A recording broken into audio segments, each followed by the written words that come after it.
What you are looking at here is footage I personally shot of Major General Albert Newton Stubblebine III in Europe in 2009. He had always been driven by the quest to fight communism and to protect America and to protect Western Europe, and that was his core. He was not just someone who followed the playbook extremely well in the military and the intelligence realm. He improved the playbooks and even developed new playbooks. He was a scientific level military and intelligence expert. And because he got into some highly unusual esoteric projects, he is now almost exclusively remembered for that. Movies like The Men Who Stare at Goats were inspired by his legacy, and also the Netflix hit show Stranger Things is based on secret government experiments involving remote viewing to find the secrets of the communists and quasi-magical powers of destruction. I got to spend time with him in Germany and Switzerland when he was visiting historical sites and trying to expand his activism. And because my wife knows Latin America inside out, we decided to visit him in Panama a few months later. So we got to be very, very close to him. And he may seem like the most paradoxical character you'll ever come across. So he was one of the most down-to-earth, sympathetic persons you could find. Yet he was involved in some of these out there weird projects.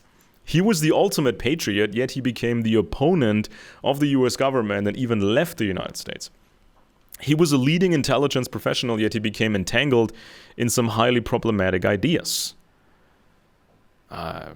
He was this conservative general, yet he married a left-wing New Age activist, and he was very easygoing in his later life. So he was not barking orders. He was not a control freak at all. And me and my wife, we just called him Bert. He even had a good sense of humor. So it was not like some people, expected him to be and expected his activist organization to be. It was not run like a military camp. It was more like a hippie camp, oddly enough. And so that begs the question, what exactly happened? How can you explain this contradictory life in this paradoxical persona? How did it come to this, and why did this happen? Well, first of all, Soviet moles happened. While Bert was busy defending the United States, high-placed traitors like Kim Philby, Robert Hansen, and Aldrich Ames betrayed way too many secrets. And CIA legend Robert Baer and others are convinced that there are more moles still active. And this led to many harrowing problems and frustrations for officers like Bert. It also created a heightened sense of distrust. He also had to watch as government officials tied to groups like Skull and Bones played nice with China. The CIA itself came out of this Bones group, and as we know, the agency was heavily compromised, and Bones people sort of had their own secret communications channels to the Russians and the Chinese. So it wasn't just traitors and traditional moles. It was also secret negotiations, secret relations, and because of the moles, many intelligence operations of the U.S. were gutted, and this also affected the Vietnam War.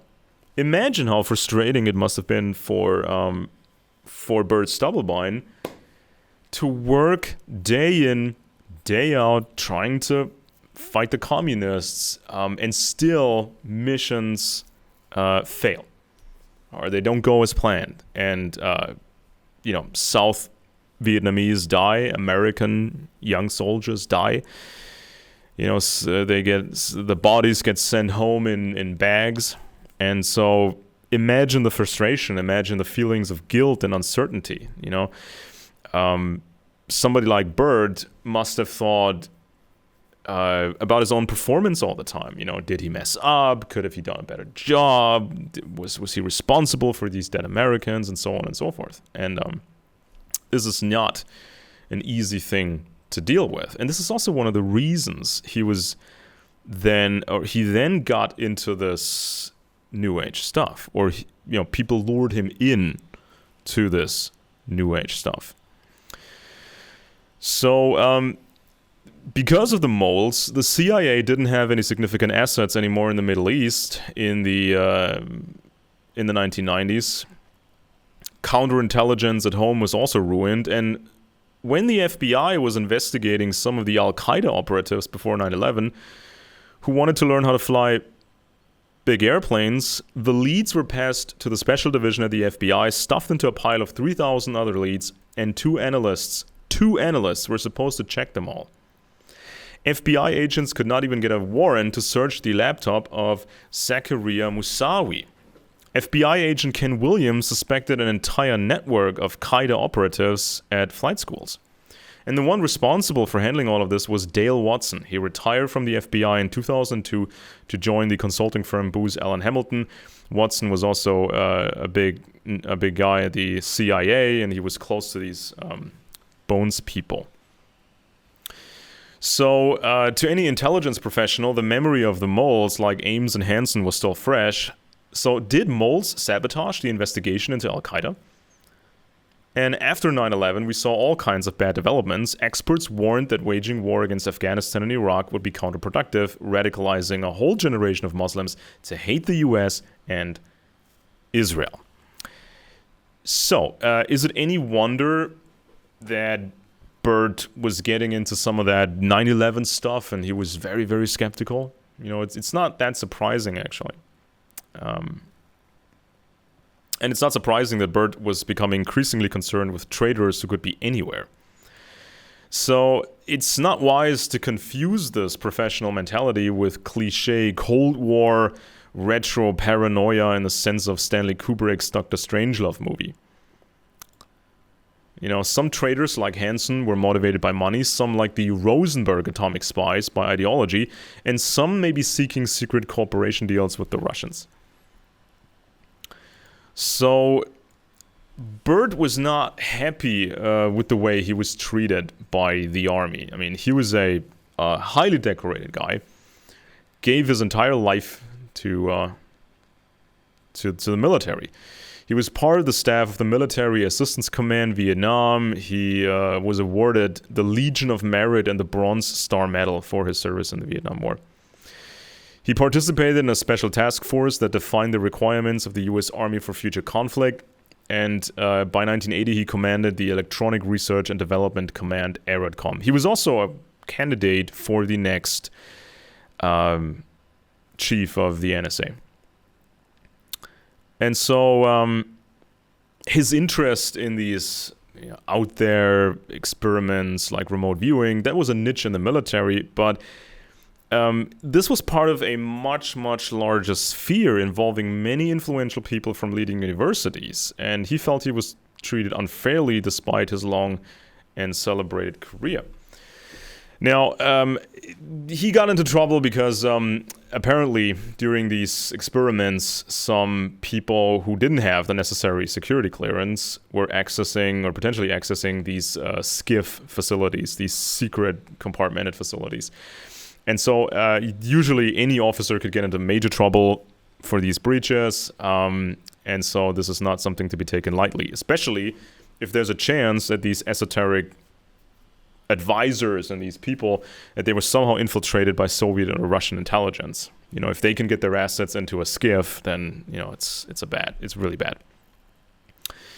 Stubblebine was strongly influenced by Lieutenant Colonel Jim Channon and that man's New Age-inspired First Earth Battailon field manual. You can find the manual online. It's sort of it almost seems like a PowerPoint presentation to some degree.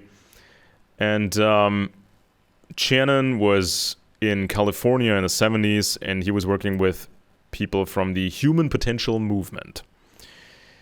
And so they were also connected to the Esalen Institute, which was very powerful and nobody remembers it now. His concept was a new generation of warrior monks that would utilize paranormal abilities and countercultural principles to better prevail in future conflicts with the nation's adversaries. And after retiring from the army, Channon continued to promote his concepts and became a consultant to companies such as AT&T and DuPont.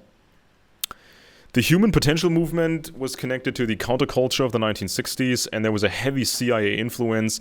There are good books out there about the weird scenes inside the canyon.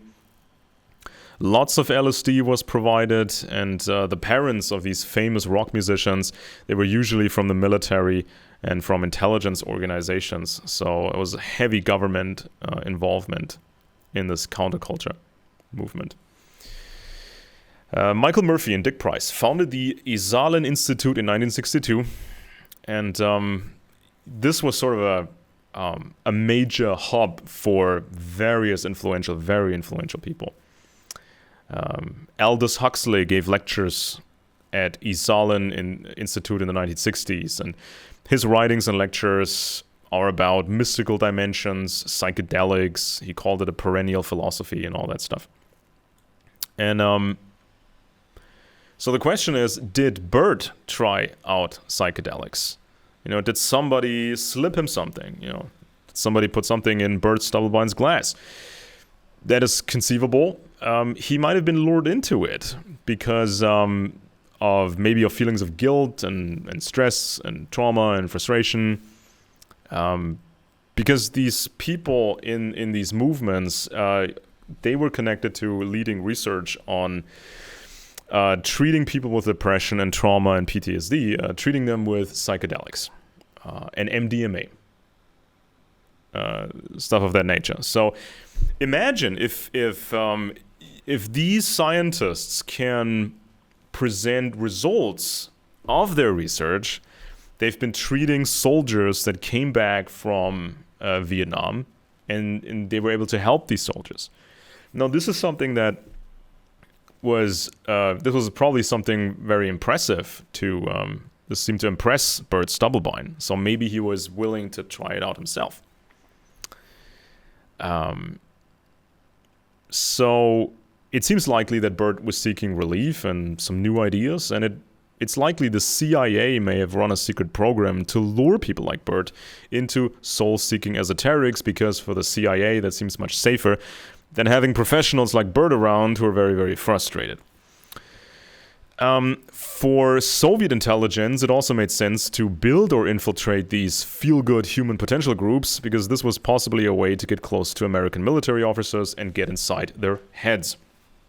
On a broader scale, all this Eastern mythology, rebellious drug experiment stuff could weaken the United States. The Esalen Institute founder Dick Price lived in San Francisco with the Taoist teacher Jia Fu Feng, who was born in Shanghai. In the early 60s, Price experimented with LSD, administered by a professional psychiatrist. Later, he discovered that empathogens, such as MDMA, facilitated self-exploration and were helpful in psychological healing when used in conjunction with therapy. Okay. So there were all kinds of people involved in these things with serial scientific and sometimes military backgrounds. It was not just some silly undertaking, but we have to consider that the CIA was involved, and the CIA was compromised by the Russians, and various communist intelligence groups may have also been directly involved. In 1973, Price was instrumental in bringing Stanislav Grof to Esalen in the capacity of scholar in residence. This guy came out of communist Czechoslovakia. In 1964, German psychiatrist Fritz Perls came to the Esalen Institute, and Abraham Maslow was attached to it, so quite a bunch of famous names. Aldous Huxley was experimenting with mescaline. He had initiated a correspondence with Dr. Humphrey Osmond, a British psychiatrist, and after the publication of The Doors of Perception, in which he recounted this experience, Huxley and Swami Prabhavananda disagreed about the meaning and importance of the psychedelic drug experience. So The Doors of Perception, obviously a inspiration for the rock band The Doors, which liked LSD quite a lot. And this was part of the 1960s, and later music scene, which was heavily influenced by security circles. Like you can see from the book, weird scenes inside the canyon. So this was tied to legitimate research, into depression, treatment of psychosis, traumatic cases, and so on and so forth.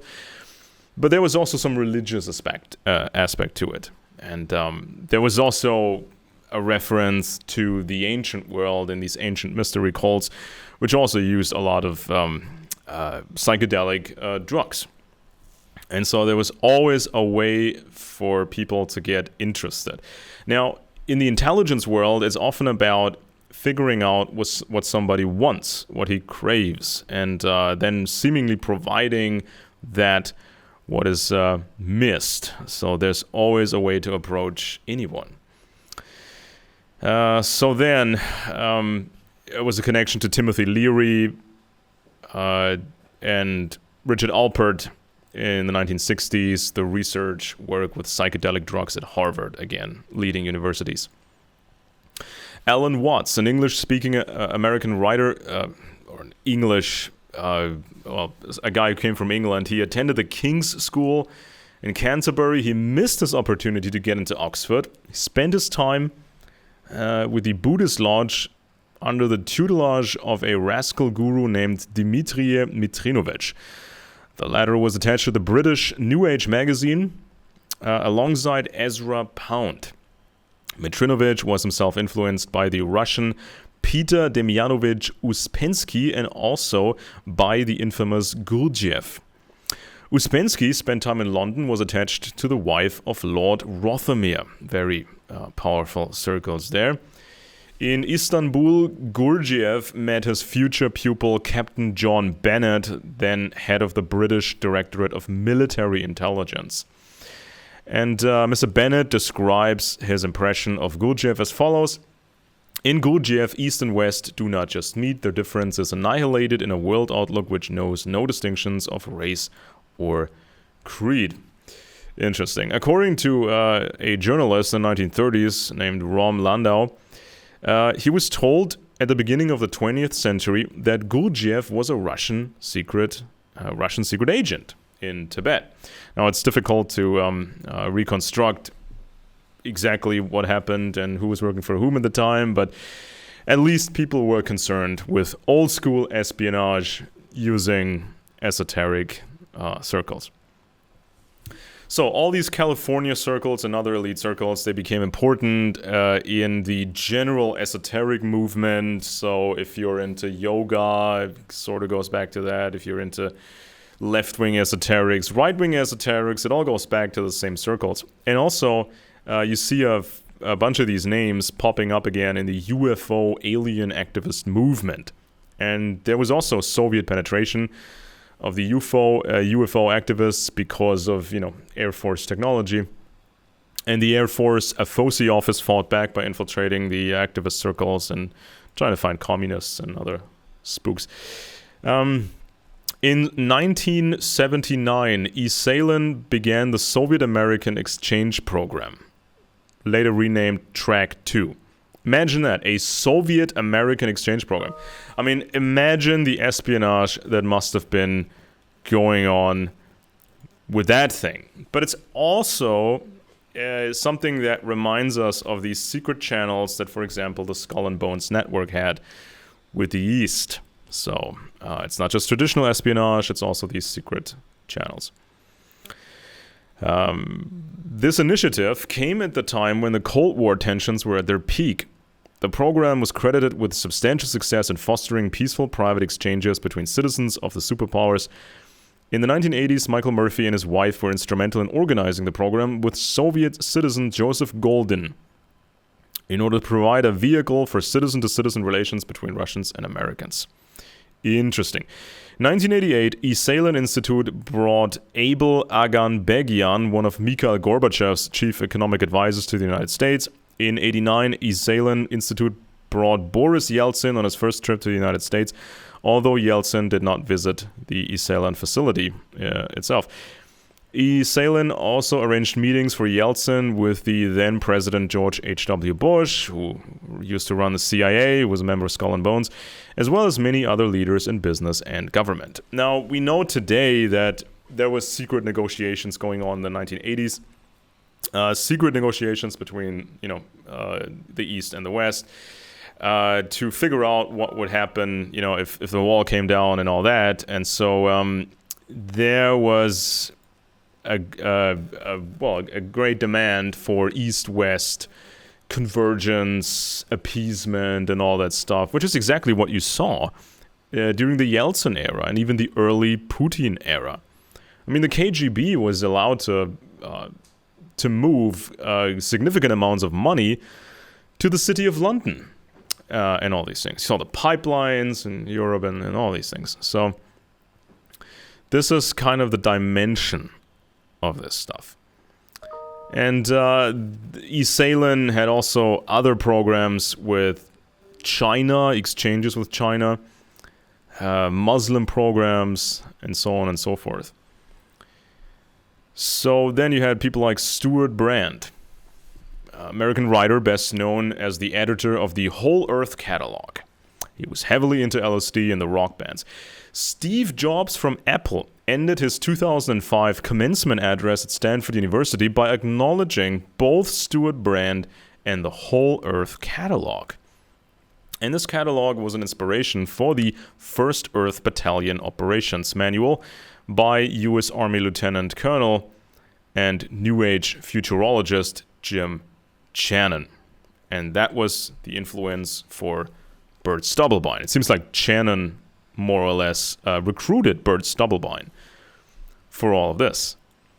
And so Bert probably thought he was among friends and he was among professionals who were doing great work in, treating people with depression and veterans, who were traumatized and all that stuff. Channon declared that the First Earth Battalion's primary allegiance was to planet Earth. He envisioned that the First Earth Battalion would organize itself informally. Structure without status, unity powered by diversity, multicultural members, rainbow power. He also proposed as a guiding principle that members of the First Earth Battalion seek non-destructive methods of conflict resolution because their first loyalty is to the planet. Now, it's obvious why Soviets would have infiltrated the spectrum of thought and activity, weaken the enemy and so on. And Stubblebine became a proponent of psychic warfare and initiated a project within the U.S. Army Intelligence and Security Command, which he commanded from 1981 to 1984 to create super soldiers who would have supernatural abilities. Now, people who don't know the huge background to all of this may laugh at this, but as we saw, there are some very powerful circles who were behind this, and this not only extended to some of these projects that Stubblebine did, but this had a far greater reach, even into the mainstream and the political left.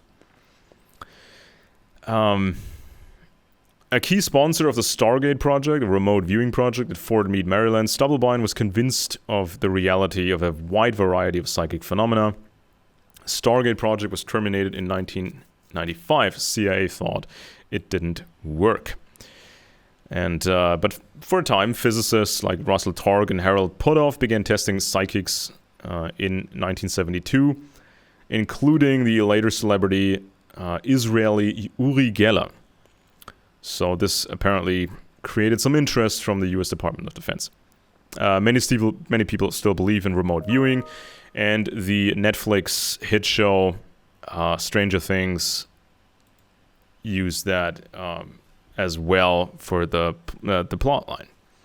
So for those who haven't seen the show, or for those who barely remember the show, secret government program. They have these special kids created out of these LSD experiments, and these children, they can remote view what Russians are saying, or they can destroy things or living things with their mind, basically. This is what's in the show. After some controversy involving these experiments, including alleged security violations from uncleared civilian psychics working in sensitive compartmented information facilities, the SCIFs, Major General Stubblebine was placed on retirement. So it's no joke. I mean, SCIFs are very important. I mean, spies may have used this opportunity, or, I mean, if you mess with the rules concerning the SCIFs, I mean, anybody could get into major trouble, not just Stubblebine. So yeah, this was nothing to joke around with, but he's still a military intelligence Hall of Famer. He was one of the best in the field of intelligence, and then he became an activist. He was interested in UFOs, and he was getting into this conspiracy stuff, and and of course, as I've explained in past videos on this channel, powerful circles from the East and the West, they also had infiltrated or more or less created modern conspiracy media roughly 200 years ago. So once people become really, really distrustful, you can still sort of influence them. You can still sort of get them through controlled conspiracy narratives. Now, it's a missed opportunity. With Stubblebine, I mean, he was competent enough to, he could have done a review of the last 200 years worth of conspiracy media, and he could have separated fact from fiction. That would have been of great help, of course. And the last reason he became vastly disillusioned with the United States was his deteriorating health. In his career, he was not paying attention to what he was eating that much, toxic dental fillings or various immunizations in the military that are not as transparent as you hoped for. And so when the consequences showed themselves in terms of his health, he was becoming very angry. And as you can see from the footage you're about to witness that I shot, he was wondering how far in the hierarchy do you have to be? Or you needed to be to get really clean food and really good medical care. I mean, who is powerful enough? What special people were treated differently? This is something that he was very concerned with. So every time you delve into these intelligence matters, into these cases, you learn more and you sharpen your skills, and you're starting to unravel this bigger picture and this big puzzle. Bert Stubblebine was driven by the desire to protect people from harm. That was his core. He was a trained warrior, and it seems nefarious networks, foreign and domestic, had found a way inside of his head. If it happened to him, could it happen to you? Could it happen to me? You always have to be aware that there's always something missing in your life, and there's always somebody who may offer you that missing piece. And this is, of course, where it gets really dangerous. So the more people read up on intelligence matters, and the more people think like intelligence analysts, the better. This is an essential skill that you can learn and you can apply to your everyday life. You can judge people better. You can judge politicians much better. You can judge international politics much better. You can make better decisions. You can communicate better with people. So instead of just using activist language and just becoming very emotional, you can just put yourself into the mind of the other person, and you can just find things to agree with, and you can let somebody talk, and you can ask the right questions and gain more intelligence or more information about that other person, where this person is coming from.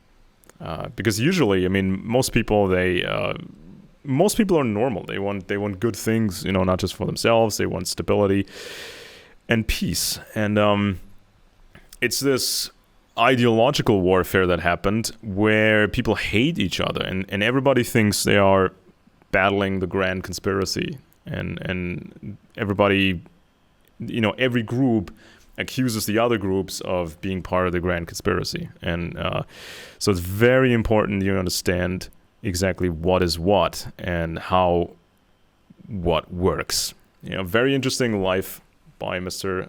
Stubblebine. And there was a lot of things he got right in his fight against communism. There were mistakes that he made, and it's now up to us to figure out what happened and to prevent these mistakes from happening. Because now, as you can see from an earlier video on this channel, psychedelics are becoming the next great thing. So more and more corporations are getting into this stuff, and politicians from the Republicans and the Democrats, they want to legalize it, especially for therapeutic purposes, and they want the veterans especially to get on this stuff, combined with therapy, so you can put ideas into people's heads. And as the CIA found out in many experiments with LSD, for example, as they found out, psychedelics, they change the plasticity of your brain, so you're more susceptible to new ideas, or you're susceptible to reinforcement of ideas that you already have. Okay? So be careful what is being programmed into you, and be very careful with your mind. Please like this video, comment on it, share it, and subscribe to this channel. I have spent my entire life in the military. I'm an Army brat. So I grew up in and around the military. My father was a graduate of the United States Military Academy in 1924. I spent my entire life growing up in and around patriotism. I have a hard belief that patriotism is a very fundamental part of what each of us should be thinking about. Now, in my career, I spent the first half essentially in armor, thinking that World War III was going to be right around the corner. But about halfway through my career, I was assigned to an intelligence assignment. And I went kicking and screaming to this intelligence assignment because I did not want to do it. I was an armor officer, not an intelligence officer. However, that was an eye-opener for me, because when I got to Korea in this intelligence assignment and was given the task of completely redoing what we call the order of battle for the North Koreans, I became so fascinated with the entire process of intelligence. I said, whoa, I like this. And when I came back from Korea, I transferred from armor into the intelligence world. This is important because in the intelligence business, what you have are little tiny bits of information. You get a bit of information here, another bit of information here, another bit of information here.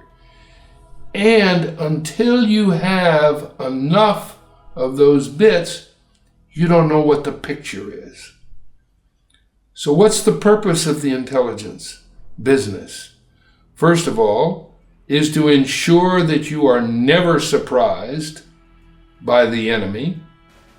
And second of all, you must understand what the enemy is doing and try to determine what his intentionality is. Very important, because you don't really know and understand intentionality from just looking at the array of forces. But intentionality becomes an exquisitely important piece of putting the puzzle together so that you can tell your commander, your boss, where and what he should be doing with his forces to counter anything that the enemy is doing. So it's a fascinating world. And it is also not concrete, because you always are relying upon a little bit of information here and a little bit there. Some of it from photography, some of it from the signals world, some of it from the spy world, but you never know exactly what's going on from this picture. In the military, my entire life, somebody said, "Oh, you need a shot in order to go to Korea. You need a shot to go to a vaccine to go to Vietnam. You need to bury your arm, and we're going to give you this." And I was given mercury at the pleasure of my government. So, when we went to get bin Laden, where did we go? We went to Iraq. No, wait a minute. Was bin Laden in Iraq? Let me think. Our objective was get bin Laden. But bin Laden wasn't in Iraq. So why are we in Iraq? For bin Laden? I don't think so. It's an interesting question, though, isn't it? Each bit of information that goes into this picture cannot just automatically be plopped into the picture. It's got to be looked at. Where did it come from? What is the credibility of the source? Do I have backup for that particular piece of information? Or is it just a stranger that just happened to pop in there? So in your analysis, you always must look at not only those bits that are positive in your picture, but also those bits that don't quite fit. Will there be propaganda? Will there be somebody trying to tell you that, oh, well, what you heard is not true? That that's a false piece of information? Oh yeah, that happens all the time. In World War II, in Great Britain, there were many, many dummy organizations that were created so that when the Germans came over and took a look to see what was happening, they were looking at not the real tanks, not the real organizations, not the real equipment. They were looking at dummies. They were looking at things that had been created in order to cause the other side, in this case the Germans, to think that the attack was coming from a different location. It takes you back to World War II, or to Vietnam, or to Korea, where informants were paid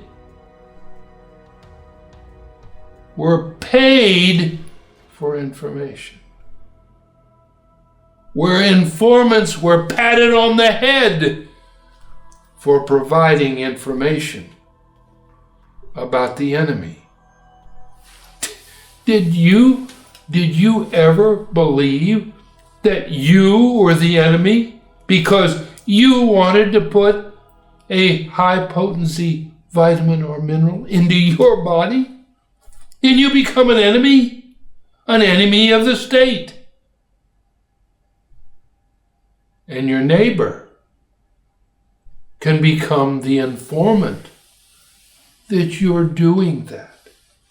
That you went to somewhere else in the world and got high potency vitamins and minerals so that you could be healthy.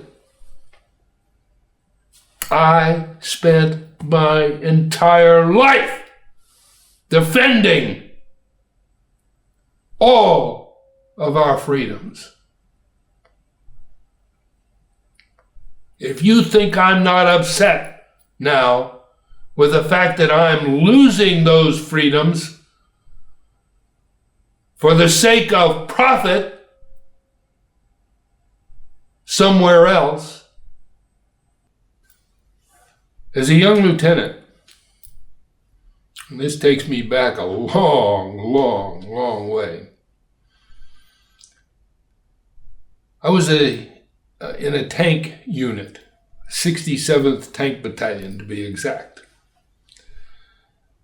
And at that time, the Soviet Union was the enemy. So everything was designed to be prepared for an assault by the Soviets. All of the tanks were kept gassed all of the time. In other words, the minute you stopped, you brought up the tanker truck and topped off your gas. All of the tanks had their normal supply of weaponry and ammunition. You know, we didn't have just the tank gun or the 50 caliber machine gun. We also had all of the ammunition on board all of the time. We were prepared to go to war instantly. Okay? Those weapons of war, I guess I could call them fast kill weapons. They were designed to destroy either the human or the equipment instantly.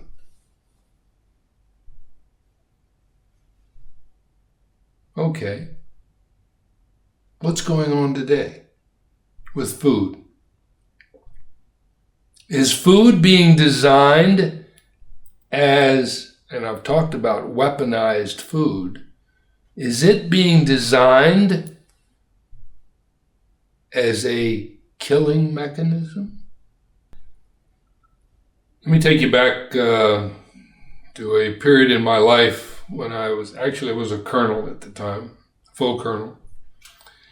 And General Jack Dean, who was the commanding general of DARCOM, this was all of the Army's research, essentially research and development, was given the task of taking a look at the Army as it existed in those days, and then taking a look at what we expected the future to look like, and then redesign the Army to fit not what it was, but what it needed to be in the future.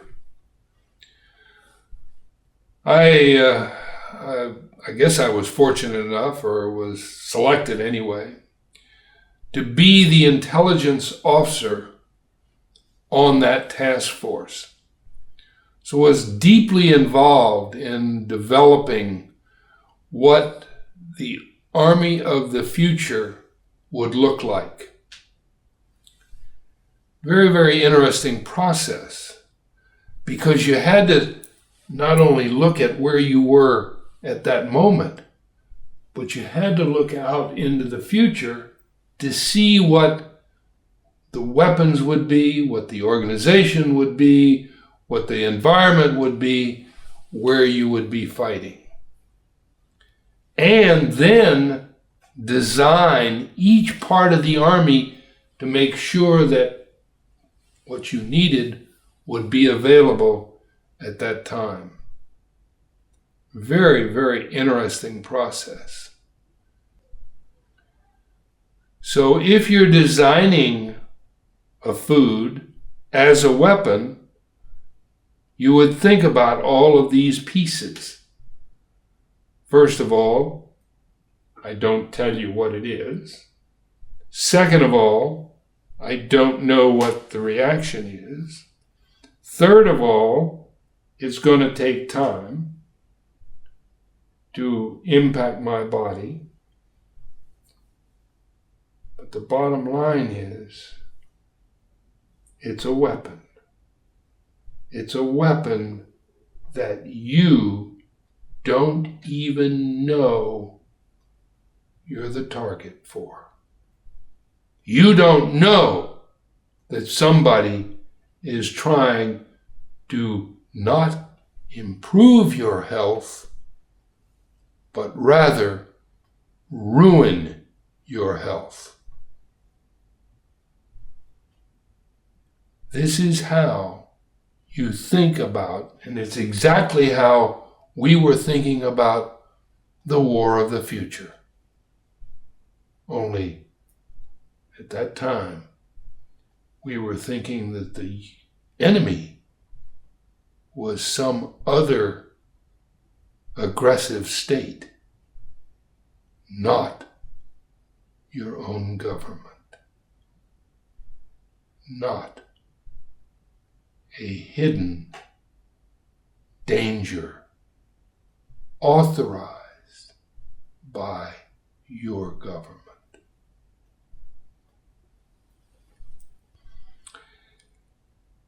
You know, it's very interesting that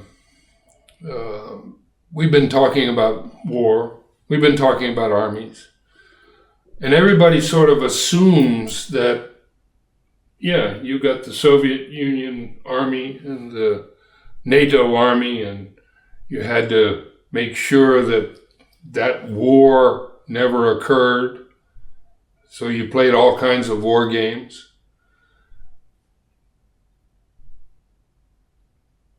Everybody, when thinking about that, thinks about the armies. But what about the civilians? Where are they in all of this? What happens to the civilians when these two forces are opposing each other? In Vietnam, very, very interesting. The VC would move into a village and would assassinate the mayors, all of the leadership of the village. And then what happened to the civilians who were in this little village? They had to provide food for the enemy. They had to be very careful, not say anything, because the VC had literally taken over this village, and the people of the village were not prisoners of war, but they were treated as prisoners. They were forced to provide the food to the VC. They were forced to provide the accommodations or the lodging or the whatever. Didn't have a choice. So, in a war, any war, the civilian population becomes part of the war. Certainly the effects or the impact of the war. In other words, here's the majority of food, it's contaminated. How high up do I have to be able to eat food that is clean? I'm not sure where that line is drawn. I don't know. But I do know that what is happening to the majority has got to be somewhere up here where they know that the food they're getting is absolutely clean.